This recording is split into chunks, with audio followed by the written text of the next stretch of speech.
ये फिल्म एक ऐसी लड़की की है जिसे एक खतरनाक क्रिएचर से प्यार हो जाता है, मगर ये क्रिएचर एक बहुत ही बड़ी मुसीबत में फंस चुका था। ये लड़की इस क्रिएचर को इस मुसीबत से कैसे निकालती है और इन दोनों के बीच जो रिलेशन बनता है उसका क्या नतीजा निकलता है। ये फिल्म काफी मजेदार है। फिल्म की शुरुआत में एक शहर को दिखाया जाता है। उसी शहर में एक लड़की का सीन दिखाया जाता है जिसका नाम इलाजिया होता है। इलाजिया का कोई दोस्त नहीं होता, जिसकी वजह से वह अकेली रहती है। इलाजिया बोल नहीं सकती। इलाजिया का एक पड़ोसी होता है जिसका नाम जाइल्स होता है। वहीं इलाजिया एक लैब में सफाई का काम करती है। वहां पर उसकी एक सहकर्मी होती है जो उसकी बेस्ट फ्रेंड होती है। सिर्फ वही इलाजिया को पसंद करती थी, बाकी के लोग इलाजिया से ठीक से बात भी नहीं करते थे, इसीलिए इलाजिया भी ज़्यादा किसी से बात नहीं करती थी। इसके बाद दिखाया जाता है कि एक ऑफिसर आता है और सभी से कहता है कि आज हमारे लैब में एक टीम आ रही है जो अपने साथ कुछ ऐसी चीज़ ला रही है जो काफ़ी ज़्यादा मिस्टीरियस है और आज से पहले किसी ने भी उसे नहीं देखा है। तभी वह टीम वहां पर आ जाती है। उनके साथ एक बड़ा सा वाटर टैंक होता है। इस टैंक के पानी में कोई अजीब सी चीज होती है। इलाजिया जब उसके पास जाती है तो वह चीज मूवमेंट करने लगती है। तभी एक टीम आती है और इस मिस्टीरियस चीज को अपने साथ लैब में सेफ जगह पर ले जाती है। इलाजिया और उसके दोस्त को कुछ भी समझ नहीं आता। दूसरे दिन जब वे लोग सफाई कर रहे होते हैं तो उन्हें उस रूम में कोई आवाज आती है, जैसे कोई चीख रहा हो। इसके साथ ही एक आदमी वहां से बाहर निकलता हुआ दिखाई देता है जो कि वहां का कर्नल होता है। उसका पूरा शरीर खून से लथपथ होता है। यही कर्नल इस पूरे प्रोजेक्ट का हेड होता है। उसके हाथ से लगातार खून बह रहा था। तभी एक टीम आकर कर्नल को अपने साथ ले जाती है। इलाजिया और उसकी दोस्त को ये ऑर्डर दिया जाता है कि इस रूम को अच्छी तरह से साफ कर दो। जब इलाजिया और उसकी दोस्त अंदर जाती हैं तो वे हैरान हो जाती हैं। वहां चारों तरफ खून पड़ा होता है, साथ ही 2 कटी हुई उंगलियां भी होती हैं। वे उन उंगलियों को एक पैकेट में रख लेती है। उसकी दोस्त किसी को बुलाने बाहर जाती है। इलाजिया आगे बढ़ती है तो देखती है कि एक बड़े से वाटर टैंक में एक क्रिएचर होता है। वे दिखने में बिल्कुल इंसानों की तरह होता है। वह जब इलाजिया को देखता है तो पास आ जाता है। तभी वहां इलाजिया की दोस्त और एक ऑफिसर आ जाते हैं। वे क्रिएचर पीछे की तरफ चला जाता है। अब इलाजिया को उस क्रिएचर के बारे में पता चल चुका था। दूसरे दिन फिर इलाजिया उस क्रिएचर के पास जाती है जिसे कि एक बड़े पूल में रखा गया होता है। वे अपने साथ एक अंडा भी लाई होती है। वह चम्मच से अंडे को ठोकती है जिसके कारण आवाज पैदा हो, क्योंकि इलाजिया बोल नहीं सकती थी। वह क्रिएचर आवाज सुनकर बाहर आ जाता है। इलाजिया उस क्रिएचर को अंडे देती है, लेकिन वह काफी डरा हुआ होता है। वह इलाजिया के हाथ से अंडा नहीं लेता, इसीलिए इलाजिया उस अंडे को छीलकर उस पूल के किनारे पर रख देती है। वह क्रिएचर उस अंडे को लेकर वापस पानी में चला जाता है। इलाजिया भी बाहर चली जाती है। इसके बाद वह कर्नल इलाजिया और उसकी दोस्त को अपनी कैबिन में बुलाता है। वह उन्हें बताता है कि जितना हो सके उस क्रिएचर से दूर रहो। वह बहुत ही खतरनाक जानवर है। तुम्हारी ड्यूटी सिर्फ इतनी है कि उस रूम को साफ करना है। लेकिन इलाजिया कर्नल की बात नहीं मानती। दूसरे दिन इलाजिया फिर अंडे लेकर जाती है, साथ ही एक म्यूजिक सिस्टम भी ले जाती है। वह म्यूजिक बजाती है, साथ ही अंडा निकाल कर किनारे पर रख देती है। वह क्रिएचर बाहर आता है और म्यूजिक सुनने के साथ साथ अंडे खाने लगता है। इलाजिया भी वहीं पर अपना लंच खत्म करती है। इस तरह इलाजिया डेली लंच के समय वहां पर आकर अपना टाइम स्पेंड करने लगती है। उसे क्रिएचर की भाषा तो नहीं समझ आ रही थी, लेकिन फिर भी दोनों में अच्छी दोस्ती हो गई थी। इस तरह एक दिन वे दोनों इसी तरह एंजॉय कर रहे होते हैं कि तभी वहां पर डॉक्टर आ जाता है। वह इन दोनों को आपस में बातें करते सुन लेता है, लेकिन वह इसे देखकर छुप जाता है। वह डॉक्टर इस क्रिएचर पर अपनी रिसर्च कर रहा था। वह समझ जाता है कि इन दोनों के बीच एक रिलेशन बन चुका है। वह डॉक्टर एक साइंटिस्ट होता है जो अमेरिका के लिए रिसर्च कर रहा होता है, साथ ही वह एक जर्मन एजेंट भी होता है। दूसरे दिन इलाजिया सफाई करने के लिए जैसे अंदर जाती है तो वह हैरान हो जाती है, क्योंकि उस क्रिएचर को जंजीरों से बांधा गया था। साथ ही वह क्रिएचर बहुत ज़्यादा घायल होता है। तभी उसे पता लगता है कि कोई इस तरफ ही आ रहा है तो वह जल्दी से छुप जाती है।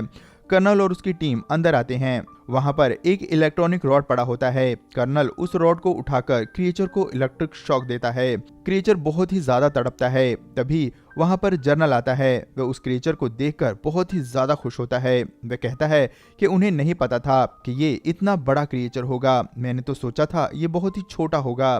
कर्नल बताता है कि अमेज़न के जंगलों में रहने वाले लोग इसे अपना भगवान समझते हैं और इसकी पूजा करते हैं। कर्नल कहता है कि अगर हमें इसके बारे में पता करना है तो हमें इसे मारना पड़ेगा, क्योंकि तभी हमें ये पता चलेगा कि इसकी बॉडी में ऐसा क्या खास है। डॉक्टर कहता है कि इसकी हालत बहुत खराब है। सबसे अलग बात यह है कि ये 2 जगह से सांस ले सकता है। हमें इस पर रिसर्च करनी चाहिए, इसे मारने में कोई फायदा नहीं होगा। कर्नल डॉक्टर की बात मानने को तैयार नहीं होता। डॉक्टर कहता है कि अगर इसे हमने तुरंत पानी में नहीं छोड़ा तो ये कभी भी मर सकता है। क्रिएचर को पानी में डाल दिया जाता है। वह डॉक्टर सभी को कहता है कि आप इस क्रिएचर को मार नहीं सकते। जनरल कहता है कि तुम मुझे मत समझाओ कि मुझे क्या करना है, मेरे पास पूरी अथॉरिटी है। मैं इस क्रिएचर के साथ जो चाहे करूं, ये मेरी मर्जी है। वह कर्नल से कहता है कि इस क्रिएचर की चीड़ फाड़ करके जल्द से जल्द मुझे रिपोर्ट दो, आखिर पता तो चले ये चीज क्या है। डॉक्टर ये सुनकर काफी दुखी हो जाता है। वह इस बेजुबान क्रिएचर को मारना नहीं चाहता था। इलाइजा ने भी कर्नल और जनरल के बीच हुई सारी बातें सुन ली थी। उसे भी सारी बात समझ आ चुकी थी। वह भी बहुत ज्यादा दुखी हो जाती है। वह घर आकर जाइल्स को सारी बात बताती है। वे लोग उसे मार देंगे, हमें कुछ करना चाहिए। लेकिन जाइल्स इलाइजा को समझाता है कि उसे जिन लोगों ने कैद किया है वे लोग बहुत पावरफुल लोग हैं और हम लोग आम इंसान हैं। ये कहकर जाइल्स बाहर चला जाता है। इलाइजा बहुत दुखी हो जाती है। तभी जाइल्स सोचते हैं कि आखिर इलाइजा का मेरे सिवाय है ही कौन। इसीलिए वह वापस आते हैं और इलाइजा से कहते हैं कि हम फैमिली हैं और हम तुम्हारा साथ देंगे। वे दोनों प्लान बनाते हैं। सबसे पहले इलाइजा वहां पर जाकर सारे कैमरे को ऊपर की तरफ कर देती है, जिससे कि किसी को भी कुछ भी पता ना चल सके कि इस क्रिएचर को कौन ले गया है। इसके बाद वह एक कार्ट में ढेर सारे टॉवल डाल देती है। इसके बाद वह उस पूल में उस क्रिएचर के पास जाती है और उसे बाहर निकालने की कोशिश करती है। तभी वहां पर डॉक्टर आ जाता है। इलाइजा उसे देखकर डर जाती है, लेकिन डॉक्टर भी उस क्रिएचर की जान बचाना चाहता था। इसीलिए वह उन जंजीरों की चाबी इलाइजा को दे देता है। वह उसे खोलकर उस कार्ट में डाल देती है। वह जब कार्ट को लेकर जा रही होती है तो रास्ते में उसे उसकी फ्रेंड मिलती है। वह तुरंत समझ जाती है कि इलाइजा क्या कर रही है। पहले तो वह उसे मना करती है, मगर जब इलाइजा उसे सारी बात बताती है तो वह समझ जाती है और उसे जाने देती है।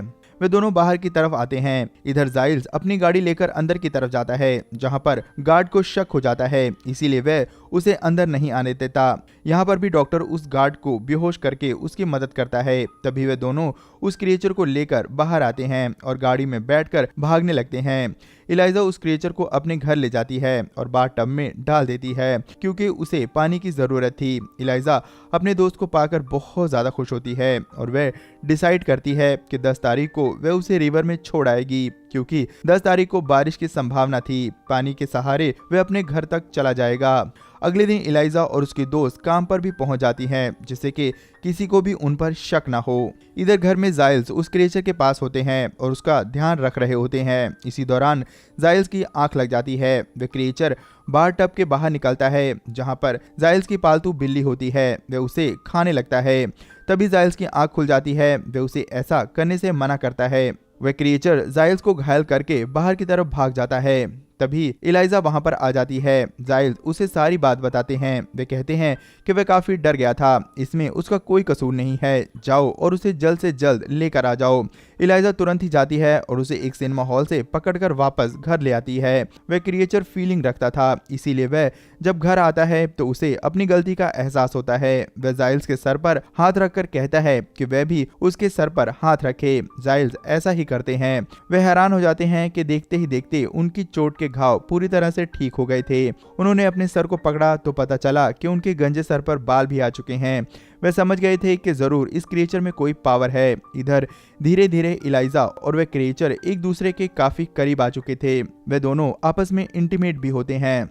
इधर जनरल काफी गुस्से में होता है। वह कर्नल को धमकी देता है कि अगर तुमने जल्द से जल्द क्रिएचर को नहीं खोजा तो तुम्हारी पर्सनल और प्रोफेशनल दोनों लाइफ में प्रॉब्लम आ जाएगी। कर्नल जल्द से जल्द उसे खोजने का वादा करता है। उसे डॉक्टर पर शक होता है, क्योंकि वह ही उसकी जान बचाना चाहता था।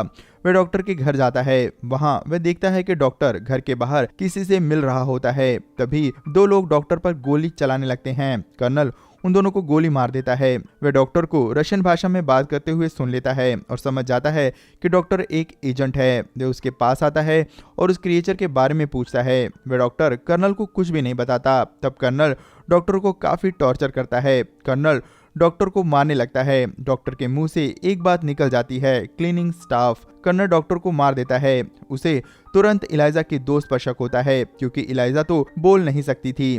वे इलाइजा की दोस्त के घर जाता है और उस पर दबाव बनाकर क्रीचर के बारे में पूछता है, मगर वह कुछ भी नहीं बताती। तभी यह देखकर उसका पति काफी डर जाता है। वह उसे बताता है कि उसने इलाइजा और उसकी पत्नी की बातें सुनी हैं। वे क्रीचर इलाइजा के घर पर है। कर्नल इलाइजा के घर की तरफ जाता है। इलाइजा की दोस्त उसे फोन करके बता देती है कि कर्नल तुम्हारे ही घर आ रहा है, तुम कहीं भाग जाओ। उस दिन 10 तारीख होती है और बारिश भी हो रही होती है। इलाइजा जाइल्स के साथ उस क्रिएचर को लेकर नदी पर चली जाती है। इधर कर्नल इलाइजा के घर आता है तो उसे वहां कोई भी नहीं मिलता। तभी उसकी निगाह कैलेंडर पर पड़ती है। उस पर 10 तारीख के नीचे एक नोट लिखा होता है, इस दिन उसे रिवर पर छोड़ना है। वह तुरंत ही नदी की तरफ जाता है। इधर इलाइजा अपने दोस्त को लेकर नदी पर पहुंच चुकी होती है। वे उसे बाय कर रही होती है। तभी वहां पर कर्नल आ जाता है। वह दोनों को गोली मार देता है। दोनों नीचे गिर जाते हैं। तभी वह क्रिएचर उठता है। इससे पहले कि कर्नल दोबारा गोली मार सके, क्रिएचर कर्नल के पास पहुंच जाता है। इससे पहले कि कर्नल कुछ सोचता, क्रिएचर उसे मार देता है। इसके बाद वह क्रिएचर इलाइजा को गोद में उठाकर नीचे नदी में कूद जाता है। वह समुद्र की गहराइयों में चला जाता है। वह इलाइजा के गर्दन पर उस निशान पर हाथ रखता है, जिससे कि वहां पर एक अलग सा कुछ बन जाता है। इस तरह से इलाइजा पानी में भी सांस ले पा रही थी। साथ ही वे क्रिएचर इलाइजा को जीवित कर देता है। उसके पास बहुत ही पावर्स होती हैं। वह उसे लेकर गहरे समुद्र में चला जाता है, जहां पर दोनों एक दूसरे को गले लगा लेते हैं। इलाइजा भी पानी में उसी के साथ रहने लगती है और इन दोनों की प्रेम कहानी यहीं खत्म हो जाती है। दोस्तों, इस कहानी में अगर इलाइजा का कैरेक्टर आपको अच्छा लगा हो तो इलाइजा के लिए एक लाइक जरूर करें और आगे भी हमारे साथ बने रहने के लिए और ऐसी मजेदार वीडियोस के लिए चैनल को जरूर सब्सक्राइब कर लें। धन्यवाद।